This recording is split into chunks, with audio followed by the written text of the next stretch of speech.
Guys, welcome back to Medical Coding with Blue. Today is going to be a recap of Chicago, my trip that I did this year for the AHIMA 2019 conference.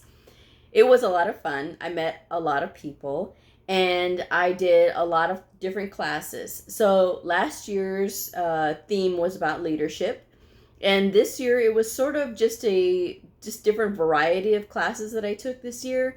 I took a CDI class, which clinical documentation improvement, and the lady that was up there was talking about what she does and her program and how she does clinical documentation improvement because she's a specialist, and a lot of what she does is what I do already, which I was very glad to hear because it's very important to me that I do things correctly when I'm doing anything, whether it's giving a class or giving a speech or, trying to coach somebody. I really like to make sure that what I do is in line with people who actually do this on a regular basis.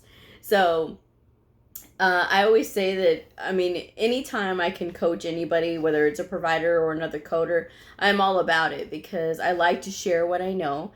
And I debriefed my boss today about all the things that I learned. She didn't ask me to do it, and I didn't have to, but I did it anyway because I like to be able to share the things that I learned. And a lot of the slides and the slide decks was what I was talking about when I was talking to her about the things that I had learned. So I had my resources to back up everything that I was saying.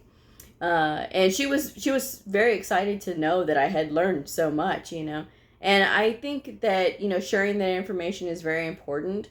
And it's just a good part of, professionalism and sharing, ideas and information. It is very important when you are a medical coder. So I wanted to show you guys some of the really cool stuff that I got. So Quadramed gave out these really cool cups. I had actually gotten a postcard from them to say, hey, we're going to be at the conference, visit us and you'll get this. So I went and got this right away from them because they only had a limited supply. So I was using this today. It's a very nice coffee mug, and it did keep my coffee hot for hours. So UASI did these really cool bracelets. So it's very blingy, and I like bling, okay? So this was a really cool thing. I got the coaster for the AHIMA 2020 conference. It's coming up in Hotlanta. Now, I am excited about going to Hotlanta because I've only been through Atlanta. I've never actually had the pleasure of staying in town, but I will be doing a lot of touristy stuff when I do go next year. So I'm very excited about that. But yes, it already has the dates on here. October 14th through the 17th, 2020. So that's my little coaster from AHIMA. Change Healthcare had these really cool earbuds. Now, you can never have too many earbuds, okay? So I like to keep one like in my desk, just a fresh pair, just in case I need it, in case my headphones break or whatever. Because sometimes I like to go to the gym at work. And usually, when I have a break or, sometimes on my lunch, I will go, and I'll just sort of walk and put my earbuds in. So that's always a good thing. 3M has always the best little swag. Nail polish. Now, come on. Like, how can you not? I mean, as a woman, right? You're like, oh, nail polish. So very excited about this nail polish. So that was the really cool thing from 3M. Rev Cycle gave out umbrellas, which is a really good thing to have, especially because it's going to get soggy here pretty soon.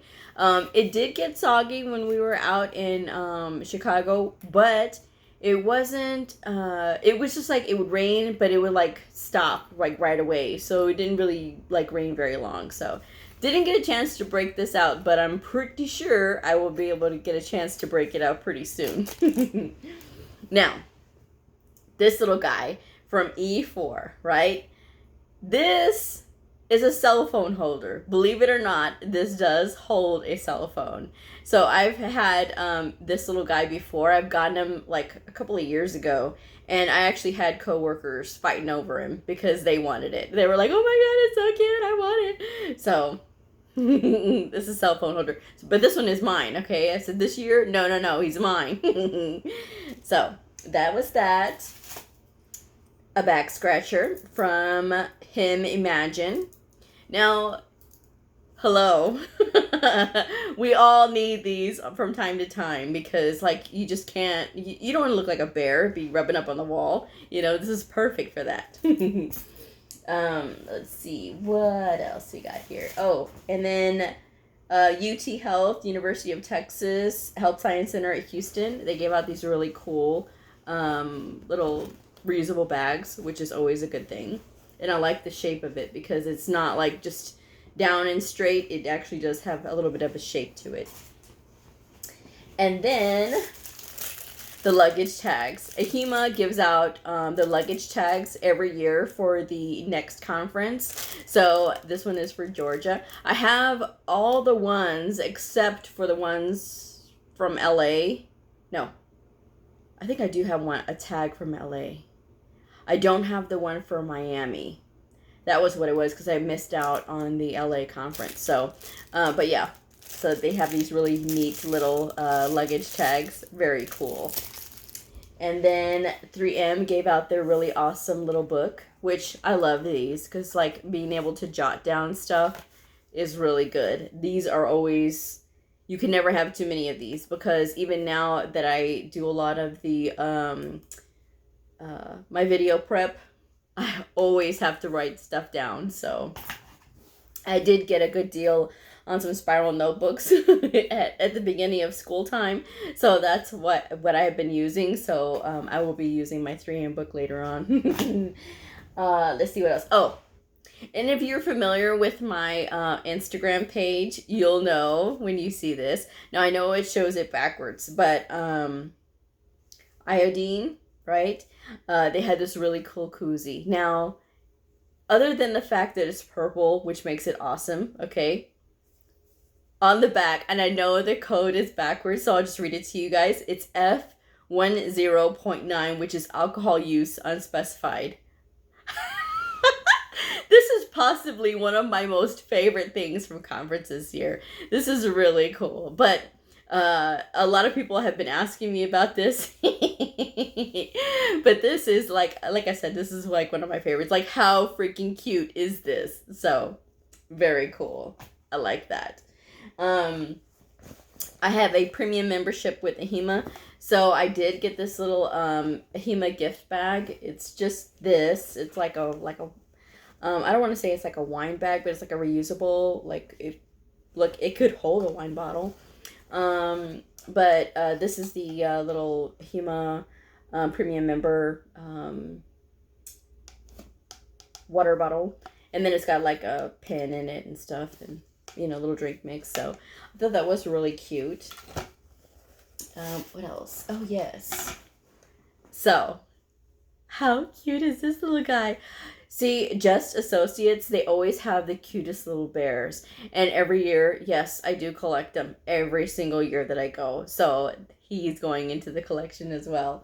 And Nuance had like a therapy dog. They had like 2 therapy dogs at conference this year. So it was really neat to see like an actual, and these were like huge dogs. And I like all dogs, but I have a very soft spot in my heart for big dogs, okay? So I have to share with you a fun fact about me. So a few years ago, like more than a few actually, let's see, when was it? 2005. 2005, I had a dog. She was half terrier, half lab. She was big. She had these big goofy paws, and she was kind of lanky. She had these long legs, and she was just a very cheerful dog, and she was always really happy all the time. And originally she was named Dakota, and she never answered to Dakota. Never, never, never. Like, we would call her, like, Dakota, Dakota, and she would not pay attention at all. So one day, I came home from work, and I had been working in a warehouse. I was a secretary in a warehouse, and, you know, she came running up to me, and she would rub herself on me like a cat, and I said, okay, kitty, just trying to get her just to, have some kind of reaction. Well, her ears perked up, like, literally, like, she looked at me, like, and I said, okay, kitty, and I said it again, and she just sort of looked at me, and then she starts, like, she wants to run and play, and then I said, oh, really? And I said, kitty, and then she just starts wagging her tail and, like, going crazy, and I'm like, okay, that's her name, and so it wasn't a very popular name in the beginning. But to me, she answered to it. She wouldn't answer to Dakota. It was like, you would call her like Dakota, Dakota, and she would just like look around like, I don't hear anything. Did you hear something? But you say kitty, and she just like, so. But she was a very good dog. I loved Kitty. So, but yes, that was her name, Kitty. That was her name. So, and I had some coworkers that asked me, why would you do that to her? Why would you name her Kitty? I said, think about it. If somebody is in your house and they're not expecting a big, huge dog, because she was like, she had to be like 40 pounds, 50 pounds. I mean, she was a big, like, solid dog. And then her tail was like a freaking, like, if you got hit with her tail, you had like welts on your leg. That's how bad it hurt, because she was just a happy dog, but I mean, her tail was like a freaking weapon. But anyway, she was a good dog. But anyway, she, like I said, she had this weird name, and she was just a goofy dog, but but that's what she answered to, so that's what she did. So anyway, so that's pretty much it. There were some other little cutesy gadgets, but that's like pretty much for right now what I would share, because like I said, I'm still unpacking from the trip. I have another luggage that's still, because I didn't need anything out of it, so I just sort of left it, and I was like, oh, I'll just get to it in a little bit.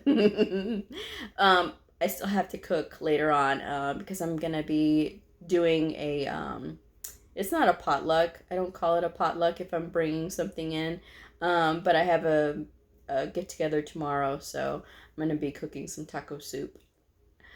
It's always a hit anyway, so anyway, moving right along, I have gotten a few, I got one email from somebody asking if medical coding is worth it to get into, because they heard that it was hard to get a job, right away.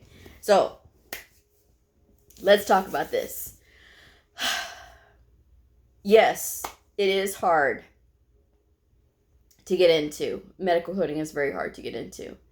I don't know why it is hard to get into. I've always wondered that myself, like, if there's a really big need, like there is, why isn't it easier to get in? But for some reason, like, everywhere you go, the people want you to have all this experience, but it's like, how can you get experience if no one will hire you? And I have a couple of videos out where I talk about my experience, and it was not easy for me to get in.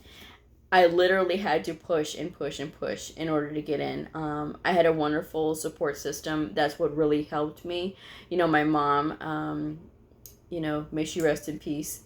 She was the one that really did support me through that whole time. And that, having her support, meant everything. So I don't know if I would have been able to get through all of that without her, because she was literally the one that would tell me just to keep going when there was times like I didn't want to. It was just like, are you serious? Like, you can only take so much rejection, right? And then think, oh my gosh, did I do the right thing? Am I in the right field? But at the time, I didn't think about like all these other alternatives. I didn't even know that there was things like temporary agency until my principal of my school was telling me about it, and he's like, I have a friend, and I'm like, I don't want to work at a temporary agency, but he was telling me that this would give you a chance to fill your resume with whatever assignments you go on. It just helps to let the people know that you have some sort of experience. And so giving that a try, I was able to get in that way. But a lot of it was a lot of dedication. And anything worth having, like, you got to fight for it. And if you fight for it and you stick with it, it will, I say that it will reward you. Everybody has a different experience. Not everybody has the same experience as me, and the fact that sometimes they did try very hard to get in, they just could not get in, and it could be a myriad of reasons why. I mean, it could be just the area itself, whatever town or city you live in. Sometimes the opportunity is not there. I had to move away. I literally had to move away from my hometown just to really get going, get some traction going, because my first assignment that I got with the temporary agency lasted for only 3 months. And they said that, we're going to hire 3 of you, but, at the end of this 3 months, we're only going to keep 1 of you. And it wasn't that my skills were up to par. Everybody said that they were. So I knew that that wasn't it. There was just, they made their choice, and like I said, there was no hard feelings for me. The fact that they didn't pick me, it was okay, because my life, or my career path so far has turned out really nicely. I work with a wonderful group of doctors now who, like, I adore each and every one of them. I enjoy working every day. And like I said, if you love what you do, you never work a day in your life.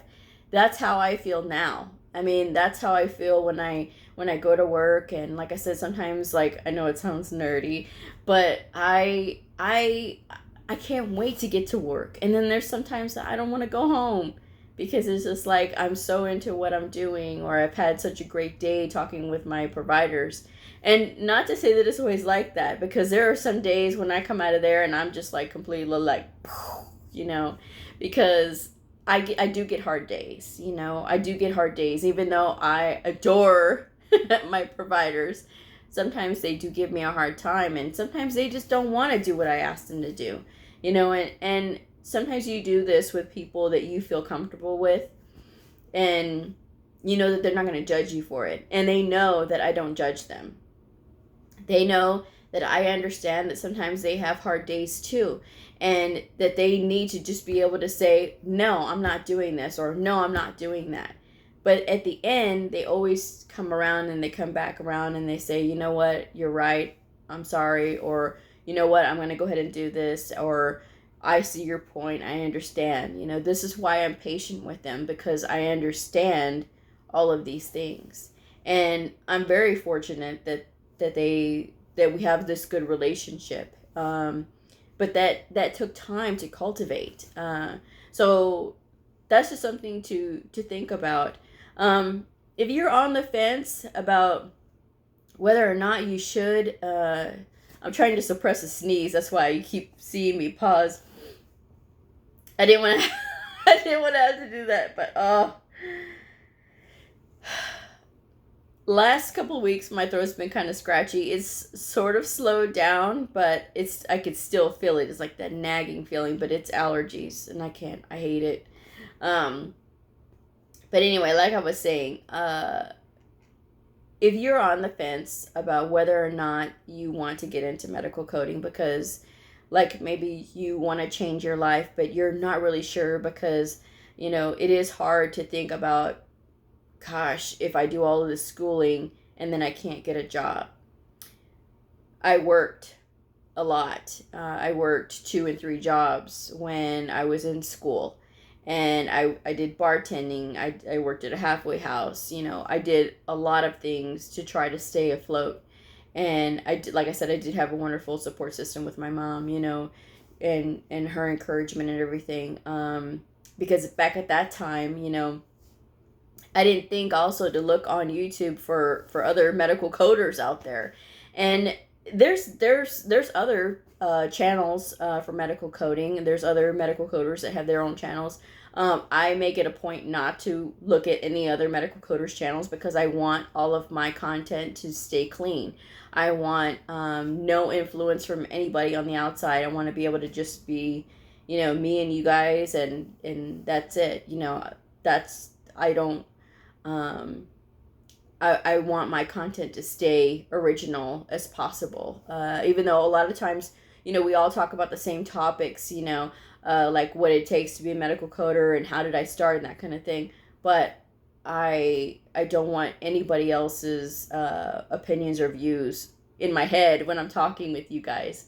So that's why I make it a point to just say, everything that I talk about is my own experience. This is what I've been through, and sometimes people may not like what I say, and it's okay. It's okay to not like what I say, because these are all the things that have happened to me, and a lot of times, people will think that, I'm being too much as far as like, well, that was your experience, and I understand it was my experience, and not everybody's built the same way, but I struggled too, and that's the whole point, that I want to share with you guys, that this is real. This is like, this actually happened.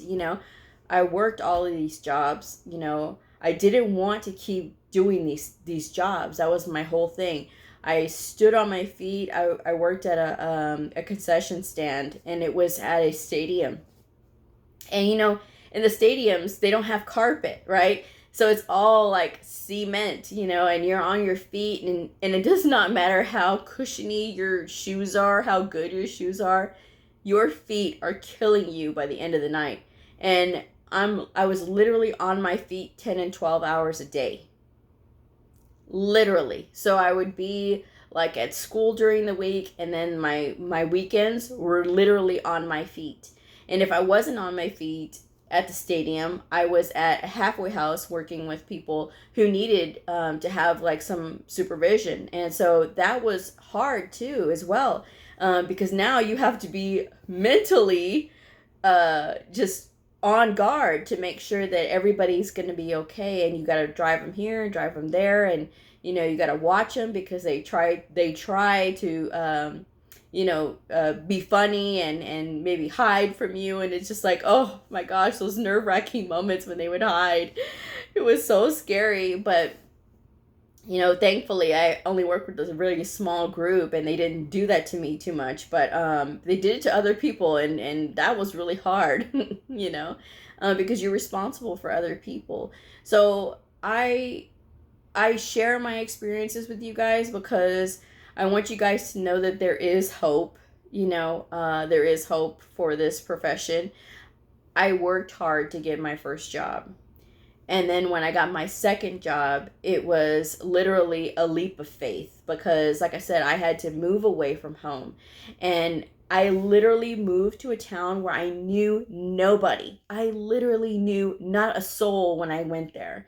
And it was just like, okay, so you have to start out and you have to get your own apartment. And I know I mentioned this before, but to people that are new, I literally had gone from my mom's house to my husband's house and then back to my mom's house when I had gotten a divorce.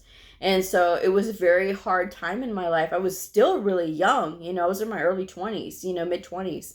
And it was not an easy time, but, like I said, I had a wonderful support system with my mom and just trying to get through that time. And then when I moved, that was my first time like away from home and away from anybody that I knew. And just being in that new experience, in that new environment, that was literally a leap of faith. I mean, thinking back on it now, I'm like, was I insane? You know what I mean? Because I literally left and I had a job. Yes, that was a big main thing. But I had my own apartment, and I had to start all these new things. And I mean, it was good that I had my mom to call like right away. I'm like, oh my god, what do I do? What do I do? And my mom just coached me through it, and it was good to be able to have that experience and have her support. And but it was like I said, it was not an easy time for me. And so if you're wondering if you should take that leap of faith, it really is all, at the end of the day, what you want in your life. For me, I wanted something better. I knew that, medical coders made good money, and please don't ask me how much medical coders make, because it does vary according to geographical location, okay? Because people in California are going to make a lot more different money than people in Florida, or people in New York, or people in Texas, or people in Michigan. So just keep that in mind. I wanted something better for myself. I did not want to just be on my feet all day. I did not want to work at a bar anymore and be in like these environments with a lot of smoke and people talking to you any way that they think that they can, or any way that they think that they want to, and you just have to take it. I didn't want to be in that situation anymore. I wanted to be in a nice office environment, and I wanted to be able to dress nicely and be professional and just that kind of thing. That's what I wanted for myself. And having gone through this program and for medical coding and and starting my journey and my path that way, and then ultimately ending up where I am now,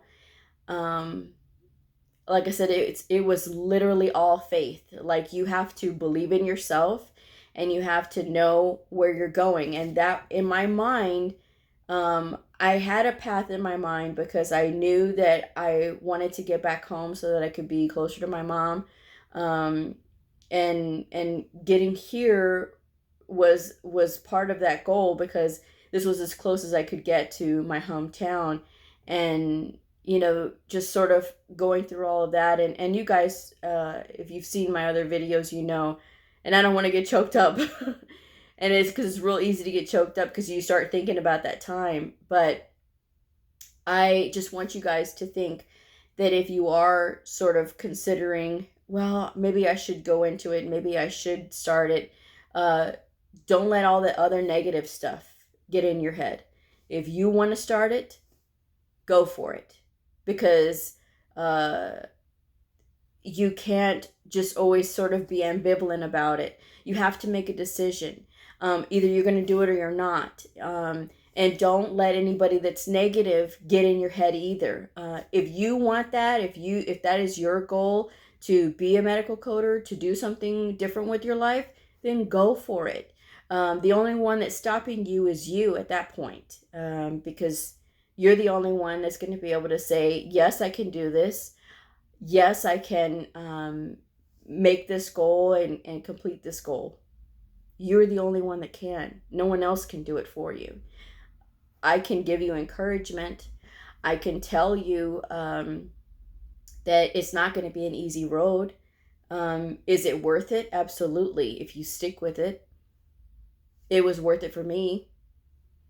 So, I just want to encourage you guys to think about that and consider those things when you are thinking about it. You can still work other jobs while you're looking for a job in medical coding. Something else to consider. You can also work as a biller. A lot of times billers don't have to be certified medical coders. So you can, if you already have your medical coding credential, that makes you look even better, right? So that's just something else to think about. But like I said, it's ultimately up to you guys, whatever it is that you want to do. And if you want to change your life, then you have to do some of the uncomfortable stuff, which is take that leap, faith, or have more confidence in yourself that you can do it, because you can literally do anything you put your mind to. I am living proof of that. I was determined to get out of school fast. I was determined to get a job, even though I had that door slammed in my face several times. And I went through that for almost two months or so. But it was a long time. And I was so tired of it, but I just stuck with it. And, now I am where I am today, and I still have a long part of my career to go. You know what I mean? I still have a lot to learn, and I'm still, making moves to do a lot more. So, it's just not something I'm putting out just yet. But, that's my story. But I welcome any more questions. If you guys have any more questions, let me know. Tomorrow's Q&A Tuesday officially. So, and I will go ahead and wrap this one up because, again, I got long-winded. I didn't even realize it. So anyway, but yes, I'm going to go ahead and wrap this up. So if you are a medical coder, a medical coding student, somebody curious about the fascinating world of medical coding, a provider or a nurse, I invite you to like and subscribe and follow me on my journey in medical coding. All right, I will see y'all on the next video. Bye.